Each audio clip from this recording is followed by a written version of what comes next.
Galera, febre amarela. Atenção! O mecanismo fisiopatológico da febre amarela tem comprometimentos renais, hepáticos, cardíacos e comprometimento vasculares. Desta forma, começamos o nosso bate-papo sobre febre amarela.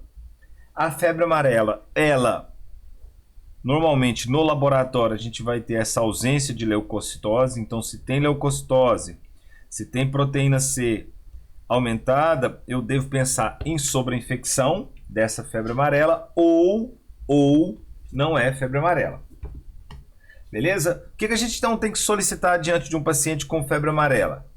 Nós vamos solicitar então o eletro, o raio-x de tórax, plaquetas, glicemia, gasometria, TGO e TGP, gama-GT, lactato desidrogenase, bilirrubina total e frações, RNI, o TTPA, lactato, ureia, creatinina, para se você ter uma ideia quais são os exames laboratoriais que tem que ser solicitado. Agora vamos falar então da clínica.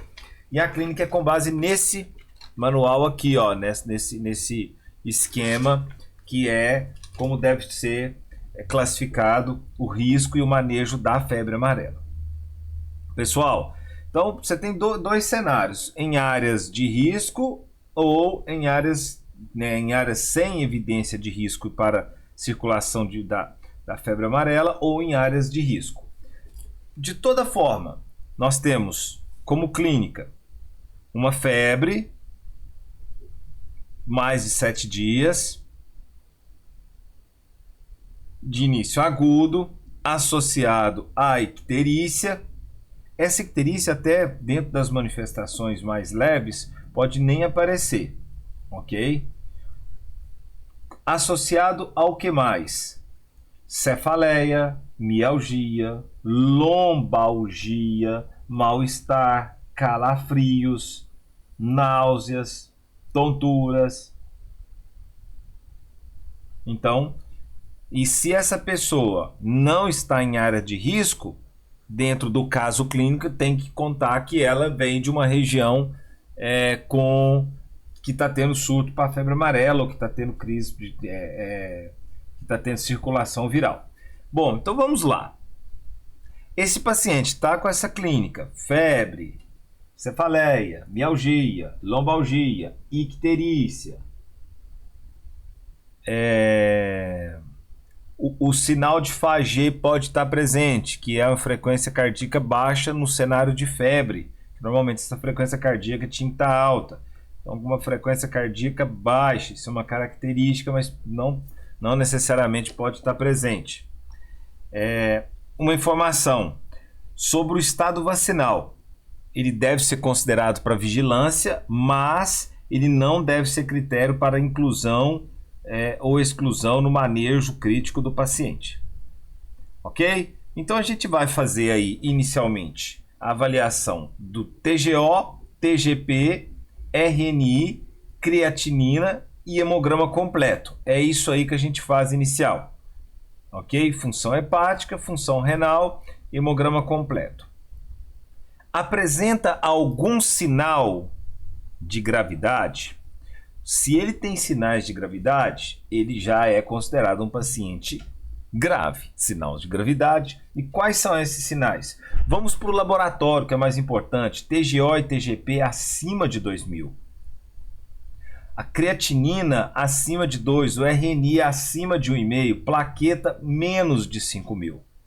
Então, olha que interessante, TGO ou TGP maior a 2.000, galera. Associada a sonolência, oligúria, confuso,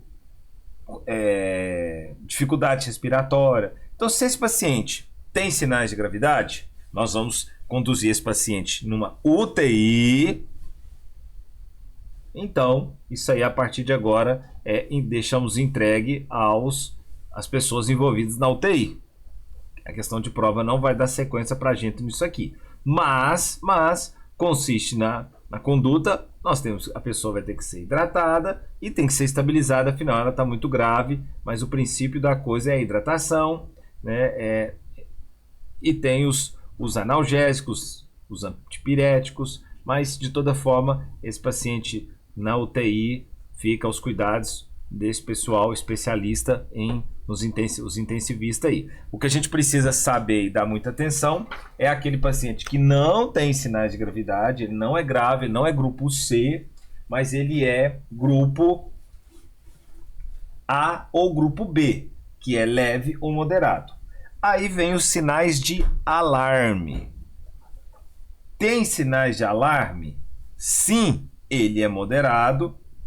Esse paciente tem que ser internado no hospital e ele vai ter que receber as medidas iniciais.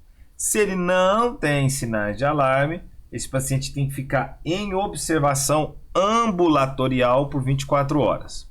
De todo jeito, essa pessoa vai ficar lá, em observação. Beleza? E quais são os sinais de alarme? Ele tem um TGO maior do que 500, porém não chega a 2.000. Porque se chegou a 2.000 é grave. Ok, pessoal? Se ele tem uma creatinina maior ou igual a 1,3 até 2, esse paciente também é sinal de alarme, tem que ficar hospitalizado. Então, associado a vômitos, diarreia e dor abdominal, esse paciente é considerado um paciente moderado grupo B. Qual que é a conduta aí? Nós recomenda então a administração de analgésicos, né, os antitérmicos. Aqui fala que deve ser evitado paracetamol, uso de ácido acetilsalicílico e AINES. Sério mesmo? E manutenção, beleza. Avaliar a questão da hidratação 20 mg, soro, o cristalóide em 1 hora, né, e avaliar a diurese, que ela tem que ser maior do que 0,5 mg quilopesio. E deve ser acompanhada aí, essa reavaliação dos exames clínicos deve ser a cada 4 horas. Essa reavaliação clínica e a reavaliação laboratorial no máximo em 12 horas. Beleza? Então esse é o paciente de alarme, considerado aí critério B. E quando você quais são os critérios de alta? Pelo menos 7 dias após o início dos sintomas e que ele já esteja afebril, sem sintomas por 72 horas. Beleza. E o paciente leve? O paciente leve, o bonitinho, o que está menos preocupante ainda vai ficar em observação 24 horas, só para vocês terem uma ideia. Ele recomenda a administração de analgésicos, antitérmicos indicados. Aqui fala também que evitar o paracetamol, o ácido acetilsalicílico, os AINES, e fazer uma reavaliação clínica em 12 horas. No máximo, aí, coletar novos exames em 24 horas, enquanto os exames no B em 12 horas. Ok, pessoal? O paciente vai ficar internado aí quanto critério de alta, pelo menos até 48 horas após a remissão da febre. Então, 48 horas ele tem que ficar internado até a remissão. Se ele é um paciente em observação, se esse paciente é um paciente moderado, ele tem que, o critério de alta é 7 dias após o início dos sintomas e pelo menos 72 horas afebril. Enquanto esse paciente só vai sair da observação caso ele permaneça critérios de alta. O paciente permanece internado até 48 horas após a remissão da febre, mas em cima fala que observação 24 horas. Ficou para vocês que estão passando o material junto comigo aí, ficou uma falha aí, tá? Entre 24 horas, como que ele vai receber alta em 48, se ele vai ficar 24 horas? 24 horas provavelmente seja o mínimo, então.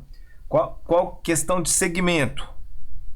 Segmento ambulatorial. Esse paciente tem que receber um acompanhamento aí nos primeiros 90 dias, porque esse TGO, esse TGP tende a demorar aí a baixar.